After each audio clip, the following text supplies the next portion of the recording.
program yang sangat baik untuk pengembangan desa. Jadi era saat ini adalah era betul-betul kemajuan desa harus didukung dengan kemajuan inovasi yang diinisiasi dari desa kita masing-masing. Sehingga program inovasi desa ini sangat berpengaruh terhadap kemajuan desa terutama yang ada di Borobudur. Saya kira sangat bagus dan terus dijalankan dan terus ditingkatkan inovasinya.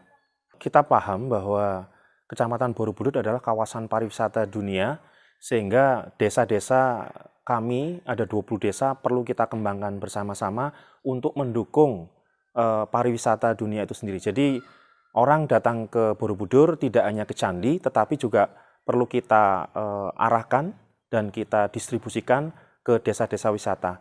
Nah, potensi 20 desa wisata di Borobudur ini sangat besar dan masih banyak yang perlu kita kembangkan sesuai dengan karakteristik masing-masing desa. Jadi karena kita adalah kawasan pariwisata dunia dengan pengembangan desa wisata yang sudah kita kembangkan ini, desa-desa di Borobudur ini juga sangat terbantukan dengan program inovasi desa ini.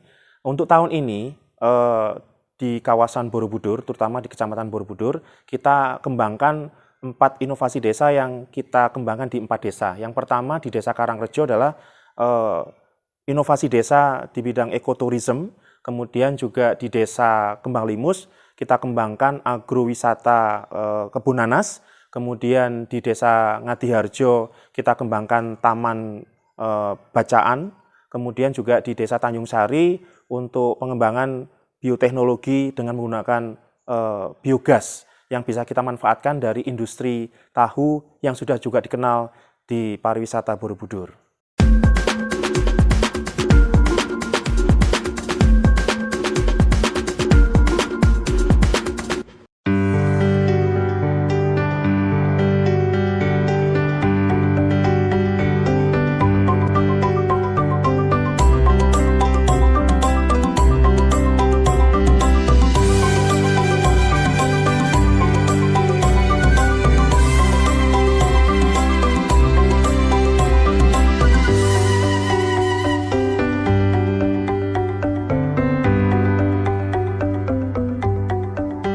Tentang biogas, jadi Desa Tanjung Sari ini hampir 70% pelaku usaha tahu. Di Desa Tanjung Sari ada bumi tahu kurang lebih sekitar 73 titik. Jadi kami juga selaku kepala desa ini mengharapkan dari produk tahu ini bisa populer sampai istilahnya ya luar kabupaten lah. Jadi kita mungkin bisa dibantu dari pemerintah terkait atau pihak ketiga biar di Desa Tanjung Sari tahunya bisa maju.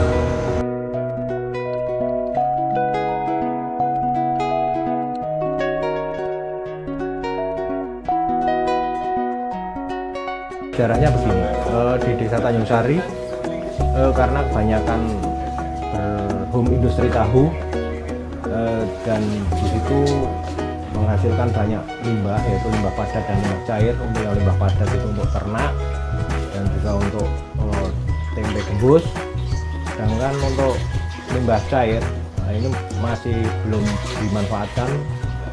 Awalnya itu menggenang di mana-mana, ada yang di sungai, ada yang di selokan, ada yang di sawah, sehingga menimbulkan bau. Untuk positifnya ya jelas banyak sekali ya untuk manfaatnya.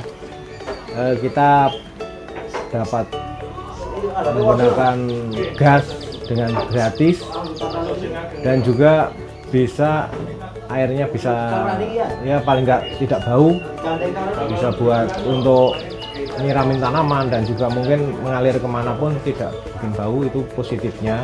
Untuk negatifnya ya memang semua hal itu nggak akan sempurna, belum masih ada kekurangan. Yang pertama ya masalah kita biasanya untuk SDM kita masih kurang.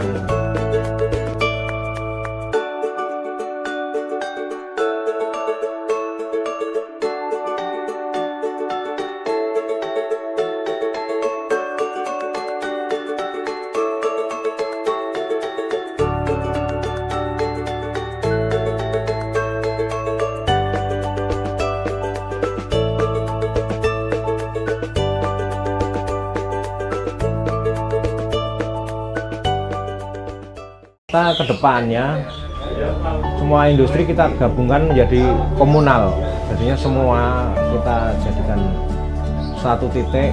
Nanti mungkin di dusun Nampan sendiri, di dusun Tanjung Sari sendiri membuat ipal yang lebih besar. Harapan dari warga juga jadinya akan menghasilkan gas yang lebih banyak, juga penghematan air karena otomatis air nggak akan mengalir ke sungai langsung, dan itu nanti kita akan manfaatkan bisa untuk wisata, bisa untuk ya wisata education lah bukan.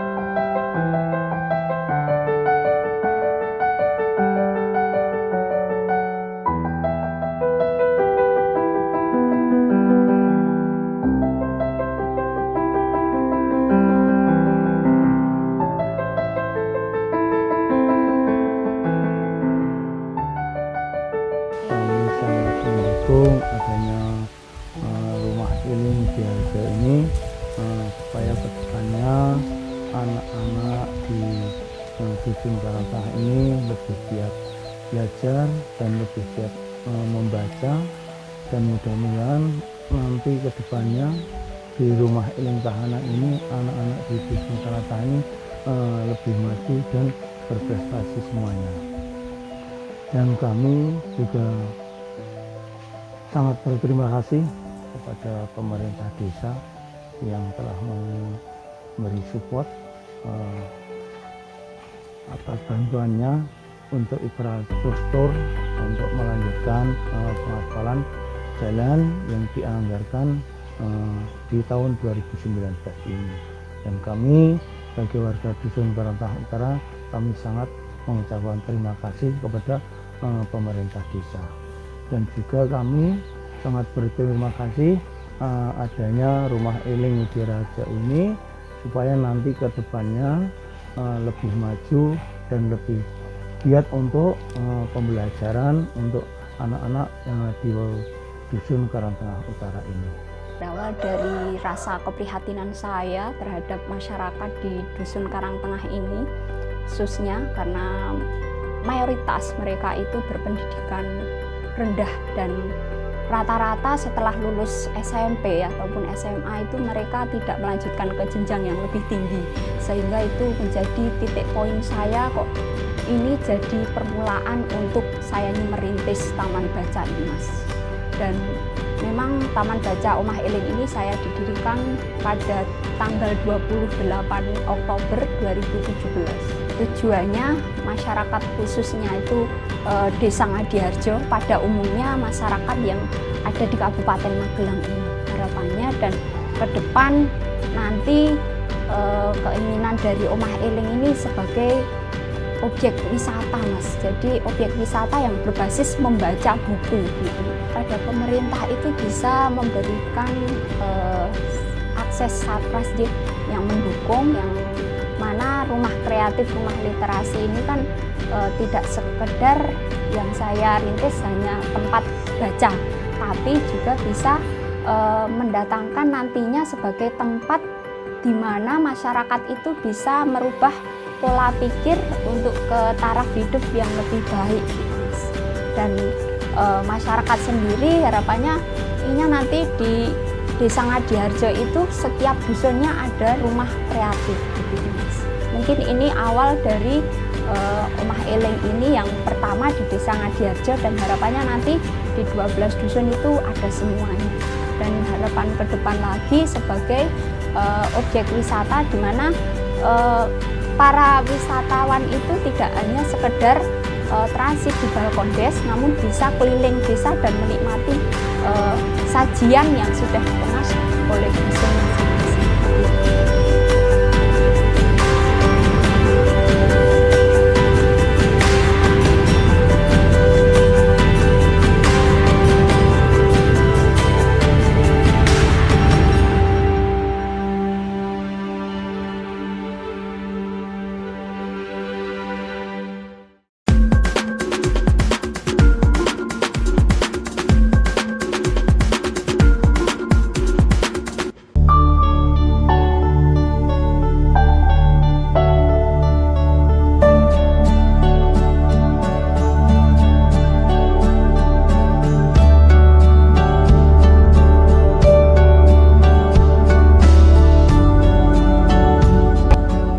Kembang Limus adalah potensi pertanian dan juga potensi pariwisata.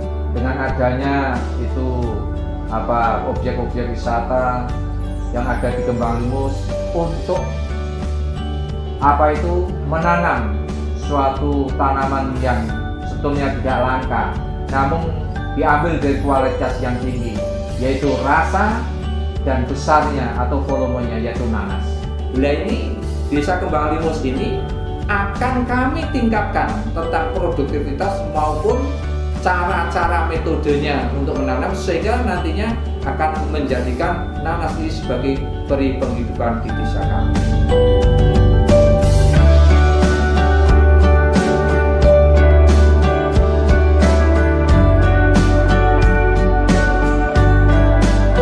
Sejarah nanas Benggolo itu ada salah satu warga yang memiliki tapi hampir punah, dan warga kami yang berikutnya itu mencoba mengembangkan. Dan setelah saya mengetahui prospeknya itu lumayan bagus, saya juga ikut mengembangkan juga. Bahkan di akhir-akhir tahun ini dari pemerintah desa juga mendukung program pengembangan buah nanas juga. Mulai dari tanam sampai dengan berbuah itu kisaran 6 sampai dengan 1 tahun, 6 bulan sampai dengan 1 tahun. Dan kendala utama itu kalau di sini pasti air, karena Kembang Limus itu setiap tahunnya pasti kekeringan. Jadi padahal nanas sendiri adalah tanaman yang sangat membutuhkan air. Jadi jangka panjangnya kita akan mengembangkan di seluruh desa Kembang Limus. Harapannya dengan adanya pengembangan budidaya nanas, masyarakat bisa terangkat ekonominya, bisa sejahtera. Bibit nanas ini saya nemu di Dusun Bumen ini, saya tanam, saya rawat kurang lebih 7 bulanan lah, kurang lebih 7 bulanan. Alhamdulillah hasilnya bagus, memuaskan. Nah, harapan saya kepada pemerintah untuk membantu lah, bantuannya kepada petani khususnya di Desa Kembang Limus ini, supaya warga masyarakat ekonominya bisa lebih meningkat dan keduanya bisa dikenal oleh masyarakat. Di sini saya akan memperkenalkan produk yang saya hasilkan dari buah nanas Benggolo Dusun Bumen Kembang Limus. Salah satu produk yang saya buat adalah manisan nanas. Manisan ini sangatlah mudah dibuat karena tidak memerlukan banyak alat. Alat yang saya gunakan hanyalah cup sealer. Hasil olahan nanas ini saya pasarkan di event-event yang ada di Candi Borobudur dan saya pasarkan lewat balkondis-balkondis. Harapan saya dengan olahan nanas ini bisa memberdayakan perempuan-perempuan Desa Kembang Limus.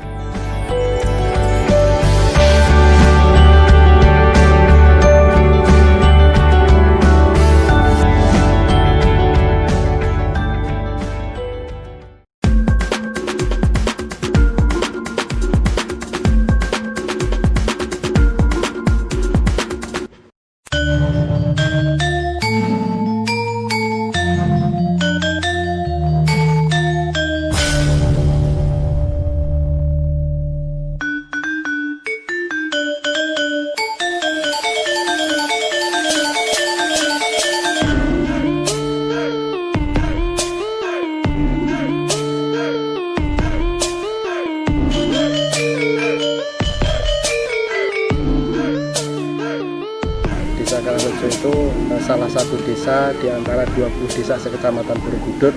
Kami adalah salah satu desa wisata penopang keberadaan Candi Borobudur. Desa kami terdiri dari 6 dusun, luas wilayah kami kira-kira 174 hektar. Kami mempunyai beberapa objek wisata, salah satunya adalah Gunung Tumbu, Gereja Ayam, atau Bukit Rema, punya Bukit Barede, punya Balkondes, dan punya kebun buah yang semuanya terintegrasi menjadi satu kesatuan yang dikelola oleh teman-teman Pok Darwis dan khususnya di bawah naungan Badan Usaha Milik Desa. Komitmen kami dan teman-teman aparatur desa Karangrejo bahwasanya kami kepingin membuat dalam setiap dusun itu harus ada titik-titik keramaian yang berdampak ekonomi kepada warga masyarakat. Salah satunya adalah di tahun ini pemerintah desa menganggarkan untuk ekowisata, dalam artian kita akan menganggarkan untuk pertanian stroberi di dataran rendah. Harusnya stroberi itu ditanam di dataran tinggi, tapi dengan teknologi, dengan keilmuan kita mau mencoba menanam stroberi di dataran rendah sebagai salah satu wisata tambahan. Kita sudah ada kebun buah, tapi selama ini buahnya belum bisa optimal karena penanaman kami durian, kelengkeng, dan lain itu jangka waktu lama untuk bisa kita memetik atau memanennya. Kita akan melakukan inovasi dengan menanam buah stroberi di dataran rendah, dan saya yakin ketika nanti tanaman ini berhasil, ini akan menjadi hal yang spektakuler bagi kami pemerintah desa Karangrejo.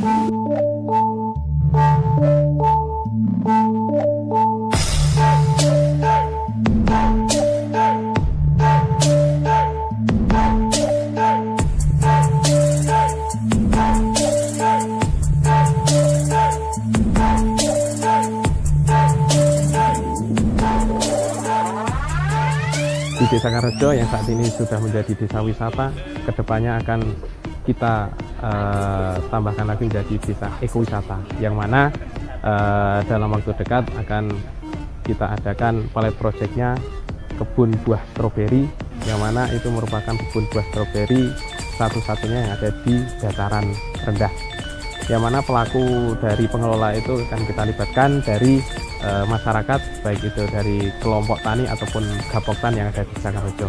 Jadi kedepannya di belakang ini akan kita jadikan kebun buah stroberi yang organik, nantinya akan kita jual kepada wisatawan yang akan datang ke Desa Karangrejo, sehingga hasil dari itu semua akan menghasilkan masyarakat yang sejahtera.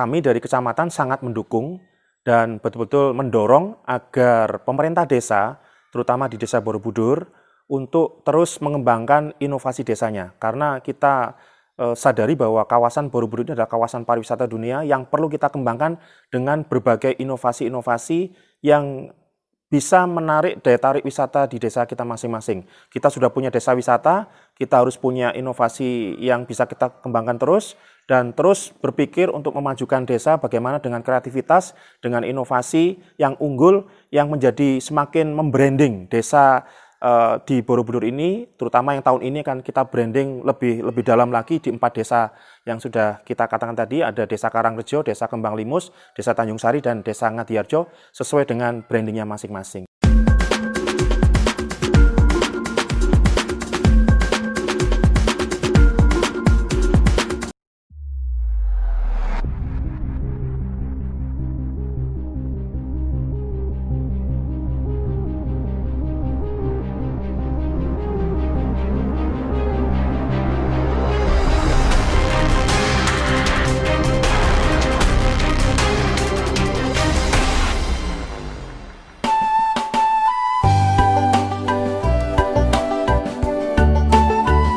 Assalamualaikum warahmatullahi wabarakatuh.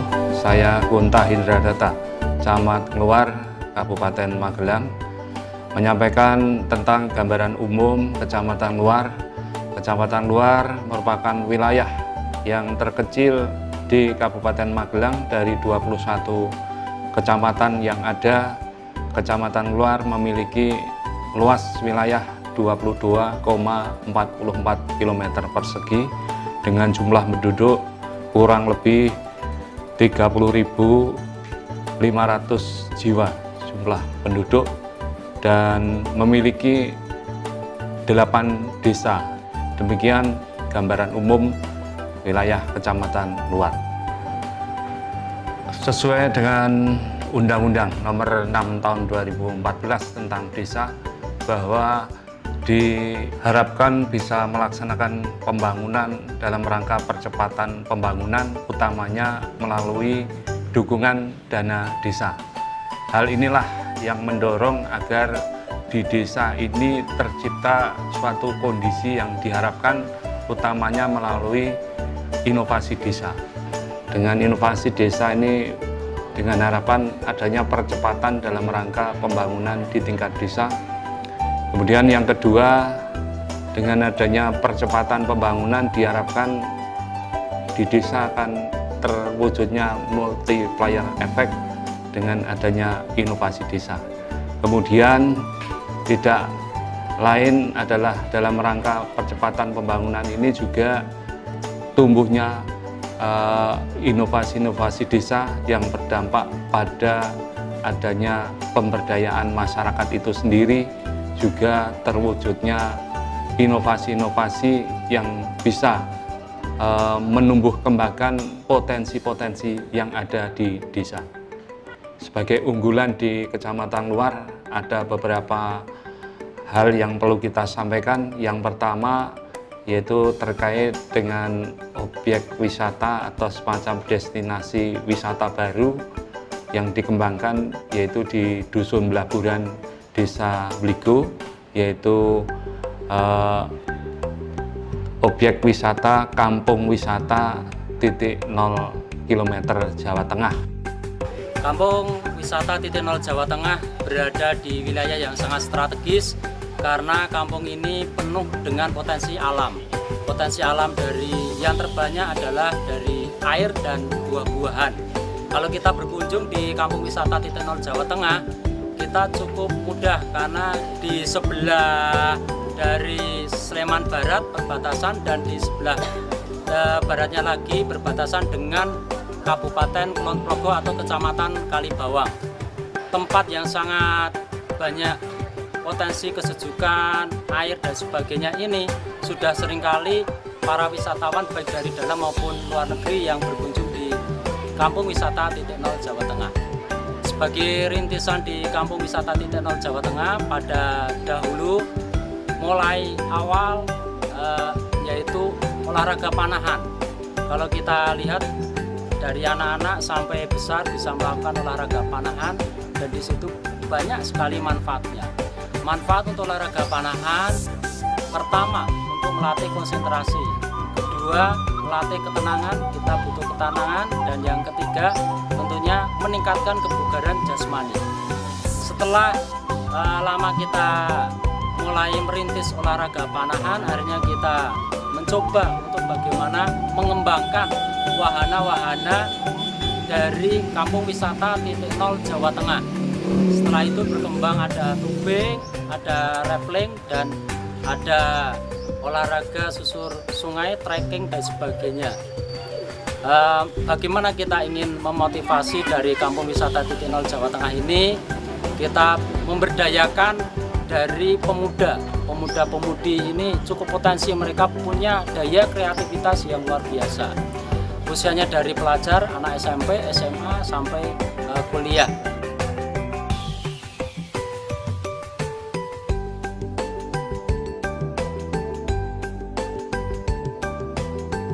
Kemudian yang kedua yaitu TKD Taman Kebon Delik yang berada di Dusun Karangkembang, Desa Luar, baru saja di launching dan alhamdulillah ini mendapat respon yang sangat bagus oleh wisatawan baik itu lokal maupun nasional. Banyak yang sudah hadir di sana. Ide dari taman ini ketika saya sering tongkrong di seputaran Jalan Magelang, di sana banyak deretan pohon sakura Brasil ataupun tabebuya. dan itu sangat begitu indah kalau selagi berbunga, sehingga timbul ide saya bagaimana membuat sebuah taman dengan dominasi tanaman tabebuya atau sakura Brazil. Konsep awalnya memang kita berpikir bahwa di Jawa Tengah dan Yogyakarta setahu kami belum ada taman yang bertema ala-ala Jepang. Maka kami mencoba mengeksplor di sana karena di sini banyak sekali yang bisa kita eksplor dari jenis tanamannya, dari budayanya, dari olahraganya, dari ikannya, dari lampionnya dan lain sebagainya. Jadi kita berharap ke depan seandainya jangka panjang kita tidak akan kesulitan untuk mengeksplor budaya-budaya Jepang. Meskipun begitu, kita tetap cinta NKRI. Tujuan dari pendirian taman ini ada sebuah cita-cita besar yang akan kita bangun yang akan membawa kemaslahatan bagi masyarakat khususnya Dusun Pujanggade. Di sini juga kita menawarkan beberapa item produk yang nanti bisa menjadi fasilitas pendukung. Nggak lama lagi kita akan mengadakan pelatihan budidaya ikan arwana. Di kita sudah ada sekitar 90 indukan ikan arwana dan kebetulan saya sudah 7 tahun untuk berkecimpung dalam budidaya ikan arwana ini. Kemudian di sini juga ada fasilitas untuk rakit dan panahan. Di sini juga ada budidaya tanaman bunga matahari dan bunga knop. Saya Fusna Marzuko, saya tinggal di Kabupaten Magelang. Dan kali ini saya berada di Tirta Kebon Delik TKD. Ini adalah sebuah tempat wisata baru di daerah luar. Yang istimewa dari TKD ini adalah baju ala Jepang yang bisa disewa dengan harga yang cukup murah, jauh lebih murah daripada ketika kita berada di Jepang sendiri. Jadi kalau di Jepang 600.000 baru bisa sewa seperti ini, di sini kurang dari 50.000 kita sudah bisa memakai baju ala Jepang. Dan banyak spot menarik yang ada di sini, kita bisa berfoto di bunga-bunga ala Jepang dan juga ada spot 3D, 3 dimensi. Ada beberapa spot di sana dan kita bisa coba satu persatu. Dan di kolam yang ada di belakang saya ini juga ada terapi ikan. Jadi sambil refreshing kita bisa menghilangkan kulit mati, bisa detox di area Tirta Kebon Delik. Bagi masyarakat yang belum pernah berkunjung ke Taman Tirta Kebon Delik, silahkan kita tunggu kunjungannya di Taman Tirta Kebon Delik yang beralamat di Karangkembang, Kecamatan Luar, Kabupaten Magelang. Nikmati suasana ala-ala Jepang karena kita di sini sediakan kostum-kostum Jepang dan fotografer yang memadai dan cocok untuk anak-anak muda dan keluarga. Jangan lupa Taman Tirta Kebon Delik, Karangkembang, Luar, Magelang. Terima kasih.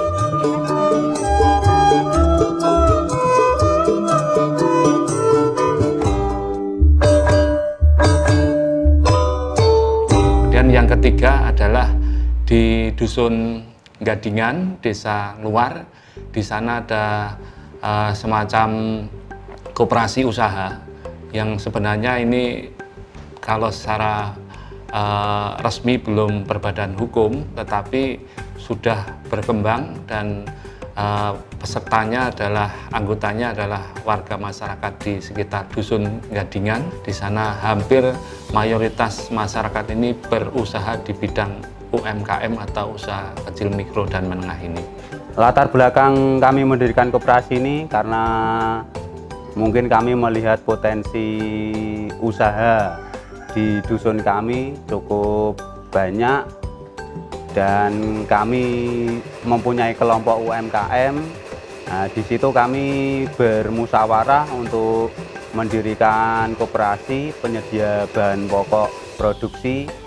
Dari itu kami dari sebagian usaha-usaha tersebut berembuk musyawarah untuk mendirikan koperasi dan berfungsi untuk menyediakan bahan pokok produksi.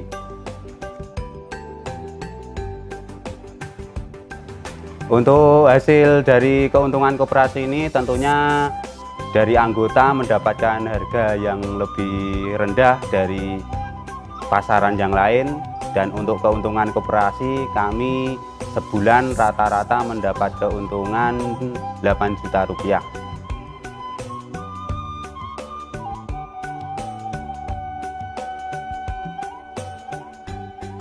Harapan kami ke depan, koperasi ini kami harapkan bisa menambah unit-unit usaha, dan kami butuh dukungan dari dinas terkait untuk membantu kami dalam segi penyediaan teknologi tepat guna sebagai penunjang produksi usaha kami. Kepada seluruh warga masyarakat, terutama melalui pemerintah desa, didukung oleh semua lembaga desa yang ada, agar dalam pelaksanaan pembangunan apa yang sudah menjadi inovasi-inovasi desa yang sudah dimunculkan ini bisa memberikan motivasi bagi desa-desa yang lain untuk bisa mengembangkan potensi-potensi yang ada di desanya masing-masing. Karena kita berharap bahwa dukungan dari pemerintah pusat, utamanya melalui dana desa, ini bisa berdampak positif utamanya bagi pengembangan desa maupun dalam rangka pemberdayaan masyarakat. Dan kami sangat berterima kasih kepada seluruh warga masyarakat di Kecamatan Luar yang sudah secara bersama-sama dengan pemerintah untuk selalu bersinergi dalam rangka membangun desa. Kami berharap untuk ke depan agar masyarakat tetap maju terus untuk berinovasi agar desanya akan semakin maju dan berkembang. Terima kasih atas segala perhatiannya. Wassalamualaikum warahmatullahi wabarakatuh.